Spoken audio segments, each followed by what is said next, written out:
Ladies and gentlemen, welcome to the WCS EU Challenger Qualifier number 1. Today we are going to be having some great players from the EU Masters and Grandmaster League playing to try and win one of the spots in the WCS Challenger League, and it's going to be amazing. The players have a good chance of getting through today. They have top 4 go through, and it's best of 3 all the way through. The stream you are watching today will be provided by Game Social, which is at Game Social, but the two people who will be taking you through this fantastic event will be Lurlian and Nathanius. Thank you so much, Chris. I'm very happy to be here. I'm here with Nathanius, of course. We're going to be providing commentary for you throughout the entire day. We're expecting this to be lasting around 7 hours in total, so a lot of games are coming up. Everything is going to be best of 3 action, so I'm looking forward to some great series. And of course, Nathanius is here with me. Nathan, how are you doing? Not bad, Lillian. I'm really excited for this. This is going to be such a big qualifier. So many good players coming in for this. I don't really have words. I just can't wait to get underway with the games. A lot of StarCraft action coming at you guys today. Yeah, there's a lot of StarCraft 2 action coming up, guys. We've got so many great players signed up. You might have seen the Reddit thread that we put online a little while ago, where I compiled a little bit of a list of the notable names that we've got competing. I'm just going to name a few. I believe that SK's MC should be playing in this because he's going to be region switching to Europe in the next season. So therefore, he has to play in this qualifier event. That's pretty exciting. A lot of big name players coming in, a lot of scary players, especially players such as Tails, and of course we have a lot of European favorites coming in, Maro, Beastie, Cutie, even players like Fuser. So a lot of variety in our play as well, and even some favorites like White Raw. So we're gonna have a lot of talent coming in, especially with a little bit of racial variety as well. Keep in mind this is a huge tournament, so there's a lot of games these players have to go through to make it to that top 4 to secure a spot to advance on from this qualifier. Yeah, there's 4 spots available today to advance to of course the Challenger League. Excuse me. They're going to be playing in the round of 40. The guys that advance today. There's going to be 3 more qualifier events, and in total we'll have 16 players advance from those to play the guys who did not make the cut in the Premier League.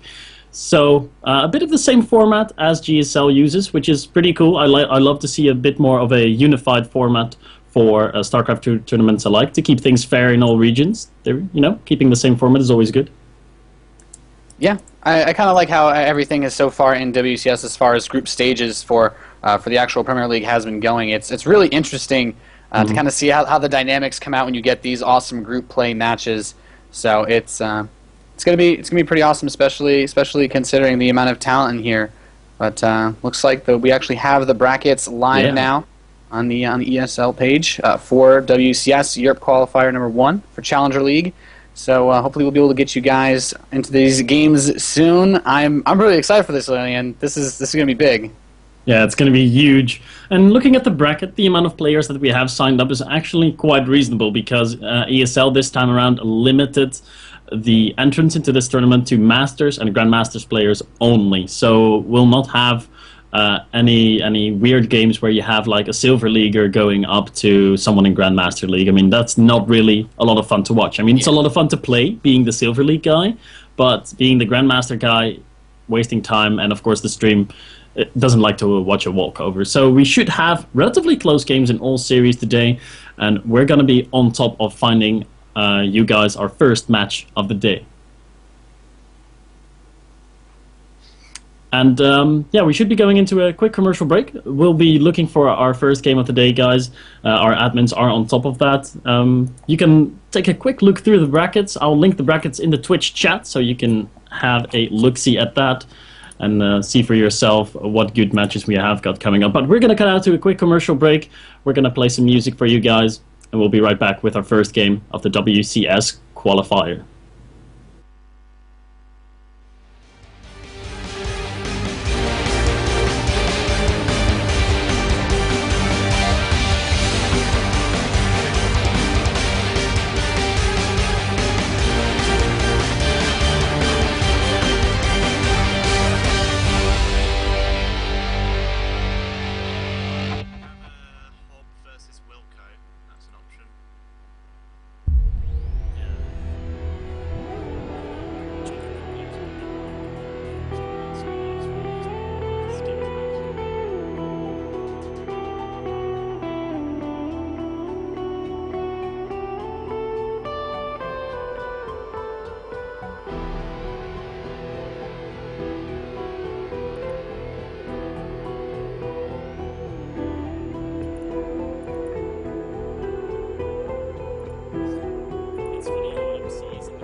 there's so much going on, I might as well just be messaging.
Hello guys, welcome back to the WCS EU Challenger League Qualifier number 1.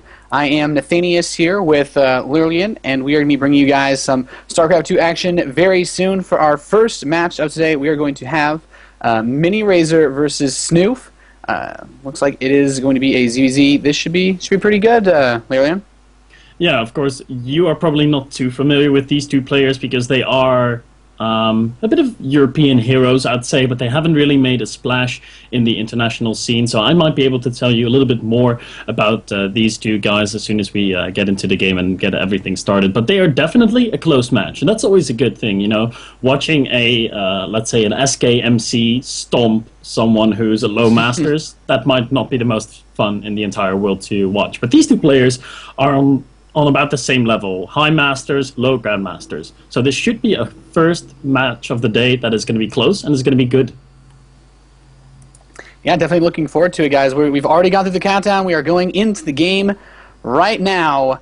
Our first match in this Challenger League qualifier. We're getting underway very shortly, and a great way to kick off the day with some StarCraft 2 action. But here we are, and spawning in the bottom right position of the map that is Acheron Wastes, we have our red Zerg player coming in for team property. It is Snoof.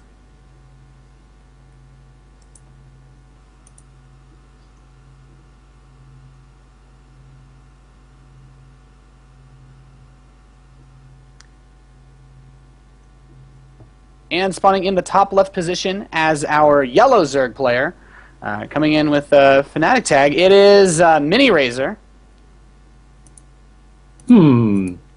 Okay. So he's got the Fnatic tag, but is he on the Fnatic Academy or something? Last I recall about Mini Razor was something to do with Western Wolves, right? But Oh, he's on Fnatic. It says on Wikipedia. So he might be in their Academy team, or he might be on their actual roster. That's pretty impressive. So Fnatic Mini Razor versus Team Property Snoof here on Acheron Waste. Zerg versus Zerg to start the day off with. Okay, that's cool. So what are you expecting for our first match of the day here? Two top European Master League players, low Grandmaster, a ZVZ on Acheron Waste. What are we going to see here? well, in terms of the current metagame, a lot of it is the same, at least for the early stages, as in Wings of Liberty. A lot of early Ling Bane aggression. We can actually see neither of these players are opening up very aggressively, both going for a very standard 15 pool. This will keep them safe against anything such as a 10 pool or anything, without having to know too much about what the other Zerg player is doing. But as far as mid games go, it's all about building up to getting to that lair tech, getting the gas mine, and going for a lot of Mutalisks, really dominating the metagame right now. But we could see some aggression coming up from one of these players. There are a couple of timing builds that some players do go for, fast roach attacks, and of course Ling Bane wars can be pretty dominant, at least before reaching that stage. But we do have both players now moving over to take their expansions, and this does look like, so far, it's going to be pretty standard. Typically speaking, the Zerg will mine about 100 gas, get their speed, next 50 goes into the Baneling Nest, and it all just kind of comes down to who wants to be aggressive from there. Yeah, it looks like Mini Racer is going to have the most options to be aggressive early on, because his gas mining started quite a bit earlier than Snuff's gas mining has started. He's just now grabbing his first few drones into that gas extractor, and he will be getting that underway. While on the other side of the map, Mini Racer's already accumulated 100 gas, so he could go ahead and start speed, and that's exactly what he does. He keeps one worker in the gas, which gives him the option to throw down, let's say, a defensive Baneling Nest in a while. Yeah, the majority of Zerg players kind of agree that getting a defensive Baneling Nest is almost a necessity. Going for Speedlings versus Speedlings of Banelings is a fight that no one really wants to take, but he's putting just one drone on that gas. He can get it a little bit later. Maybe he has something else planned as well, but it's going to give him a tiny bit more mineral income, so he will be able to get out possibly a faster drone or two. And maybe a couple extra Zerglings later on when he does decide to be aggressive, if that's what he wants to do with this earlier speed. As you said, both of these players are actually some Swedish teams. Can you give us any more insights on these guys as far as the European scene goes? Well, we see guys like these play in things like DreamHack tournaments a lot. They go to local European tournaments. I cast for ESET a lot, a StarCraft 2 sponsor, and they do a lot of show matches with players like these two guys. We've had them over for show matches, so I have seen quite a bit of their play. I can't really exactly remember if that was in ZVZ. In the ZVC matchup, though, as we see a few links of Snuff get into the main base of Mini Razor, and they're going to see exactly what's happening. How far along is his Baneling Nest, and how much gas has he mined? That is what these two Zerglings were looking for. Yeah, that information so crucial in the early games. I mean, Zergling speed had not just yet completed, so both players still a little bit in the dark, but they are going to amp up that Zergling production right now quite a bit more for Mini Razor. His Baneling Nest is complete now. Both players did build their Baneling Nests at the natural expansion, so they're pretty defensively postured. You can put the Queen between the hatchery and the Baneling Nest to kind of just the limit surface area if Zerglings do get close. And we actually have a Spine Crawler going up for Snoop. No spine yet for Mini Razor, so with these Zerglings he's building, he could be looking to get on the aggressive. He is building Banelings outside of Snoop's base, but a couple Zerglings are going to poke in for Snoop, and Mini Razor should be able to take these down no problem. And it looks like Snoop is going to be on the defensive for now. With that Spine Crawler, he can target down those Banelings, one of them already very low on hit points, and Mini Razor looks like he's going to go in now. That's a lot of Zerglings. There's only one Zergling on the field for Snuff, so he's going to have to do this with his Banelings. He gets one good hit. The second Baneling is still alive and does manage to stay alive. Good defense here by Snuff, defending with only one Ling and two Banelings in that single spine against about 16 Zerglings. He definitely got the better end of that trade, and now he might look to put on some counter-aggression because he has that Baneling, he has the superior Zergling numbers, and he's going to chase Mini Razor home. Yeah, a really solid defense on the part of Snoof, and keep in mind behind this, he's started his lair tech. It's about 25 seconds ahead of Mini Razor's. He has the gas already saturated in his natural. At the same time, Mini Razor is doing this himself. He's just now getting his Spine Crawler though, and diving in is Snoof. He's got to be a little bit careful. Those Banelings are there pretty well, but Mini Razor kind of getting lucky here if Snoof doesn't choose to be really aggressive because he did get that Spine Crawler so late. In fact, it's just about halfway done. So with the lair finishing up for Snoof, we should see a Spire come down. Some players have been experimenting with other builds, but for the most part, it's a lot of Mutalisk play, and it looks like Mini Razor could try to get on the aggressive once again before pushing in here. Yeah, Mini Razor is trying to be aggressive here. There is a third base down for Snuff, so he could look to punish that, but I don't think he even knows that's up. A little bit of bad overload position there. Queen is going to get caught here. That's a good thing for Mini Razor as he's trying to attack here. There's not a lot of Banelings to defend for Snuff. Where are they? There are they. They need to get some good hits on these Zerglings to be able to defend this. Yeah, getting off a couple of nice Baneling hits there. That's exactly what he needed to do. Oh, goodness gracious. A lot of damage being done there. But Snoof is going to be able to stabilize everything.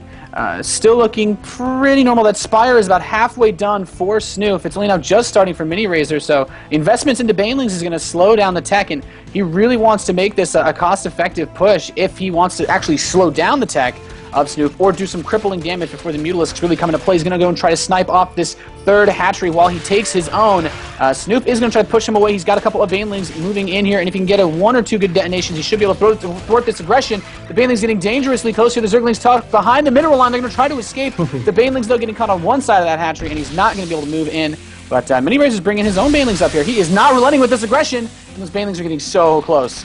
Yeah, he wants to get that third base pretty desperately, since that third base was a little bit earlier than his, and he might be able to get it. Oh, it's so incredibly close. Snoof is coming in with a little bit of reinforcements. Actually, Mini Razor's reinforcements get there first, and he is going to get this third hatchery. It looks like the Zerglings are not ready to pop yet. Snoof is going for his Mutalisks. 11 are already on the way, so that means he has nothing to defend his third base right now. And the Zerglings of Mini Razor, even though there were only about 8 of them, were able to take that hatchery down, and the Mutas are now about to pop. 11 of them are going to be out on the field, whereas Mini Razor, he's going to produce 11, but they're a lot later than Snoof's. Should be in time, though.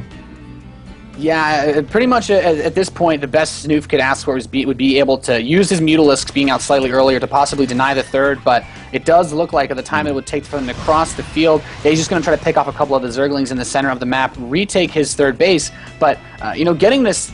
even though Snoof did get the faster third, having that denied is such a big deal. Mini Razor is going to be able to take this gas faster, be able to get his Mutalisk production, but as I say that, Snoof is coming in, picking off the Queen at the third base. The Zerglings are running in for Mini Razor to try to deny this third once again of Snoof. He has enough Zerglings to stop him this time, though, but the aggression by the part of the Mutalisks for Snoof is going to be held back. Mini Razor does now have his own Mutalisk out, and well, that faster third base gas could end up paying in big dividends for how many Mutalisks Mini Razor is able to make, and with that dominating the matchup currently, this could be a very big deal.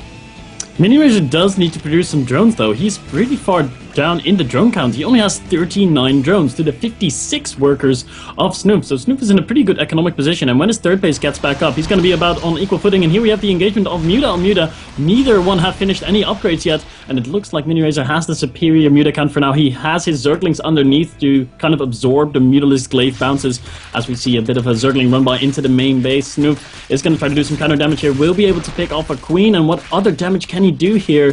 Ooh. Those Banelings getting so close. Snoof's got to be careful. They are dangerously close. He will be able to neutralize both of them, though. And he is actually doing quite a bit of damage here to Mini Razor. The Mutalisks at the same time tried to dive in towards that third, but Mini Razor being defensive with those. There's no mining going on in the main base right now, though, and that's a lot of lost mining time on the gas part in terms of even just getting out Zerglings. And since that Queen is dead, he won't be able to throw any injects up. It does look like Mini Razor is going to be able to get enough lings to hold this off for now, but a good amount of damage done by Snoof, and you know what? It really shows in the supply count, especially with those extra drones that he's had for quite a while, as you said before. Yeah, Nathaniel, that's a good point you're making there. Denying the mining time while already being up 20 workers and now having a third base. I think Snoof is getting into a fantastic position for the mid game here, and the Muta on Muta finds. He's the one that starts his +1 attack first, so he is going to have a little bit of an attack upgrade. As far as the Muta count goes now, 22 for Snoof to 20 for Mini Razor, so they might be able to fight here, but the Zergling reinforcements are coming in for Mini Razor to absorb those glaive bounces, like I said earlier, so Snoof is going to be forced to retreat right now, but he definitely has the better long-term options. He has the better income. He is gonna have superior upgrades for a few seconds too. Yeah, especially with this saturated third, but it looks like Mini Razor wants to dive in, not going to be able to get too much. Thwarted by that Spinecrawler, and the Mutalisks are going to help to clean this up, but going to be getting into an engagement now, and like you said, those the Zerglings being under the Mutalisks, really able to soak up the bounces from the Mutalisks' primary attack, and at the same time, Mini Razor is just going to dive into the main base, but the third base being hit by Snoof. He's going to be able to pick off the Spinecrawler, it looks like possibly go for some drones, and the Mutalisks attacking the natural. There is aggression all over the map right now. Yeah, the Mutalisks of Snoof are defending his main base against the Zergling, so he might end up losing his natural. Are they going to come back in time? Yes, they are going to come back in time. He cannot commit to sniping that hatchery because he would lose his Mutas. He would lose too many of them, and he wouldn't be able to go toe-to-toe with them anymore. Actually, I don't think Mini Razor is going to be able to go toe-to-toe with the Mutas anymore. Look at the Muta count right now. 27 for Snoof versus only 22 of Mini Razor, so it's going to be very difficult for Mini Razor to come back from this discrepancy now. He's down in the Muta count. He's very far down in the drone count, and he's down in overall supply. He's going to have to make some very sneaky plans to come back into this game.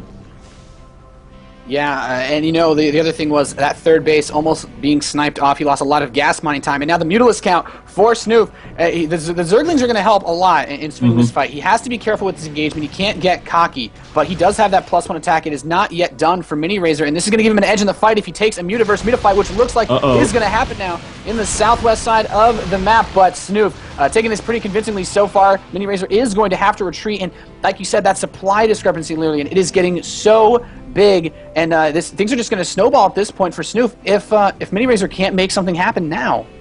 Yeah, what is Mini Razor going to do? He's down. He needs to make some very unexpected moves. Maybe trying to do some Zergling harassment. There's not that many Overlords left out on the map, so maybe if he takes a bit of an unconventional route with a group of Zerglings, he might be able to do some damage to the third. But at the third base, look at the third base of Snoof right now. He's got 3 spores and 2 spines there. He's got spine crawlers and queens at every base, 4 crawlers everywhere. So Snoof is pretty safe in this defense too. So he can just poke around, be offensive, keep Mini Razor on 3 bases, and maybe take a 4th himself.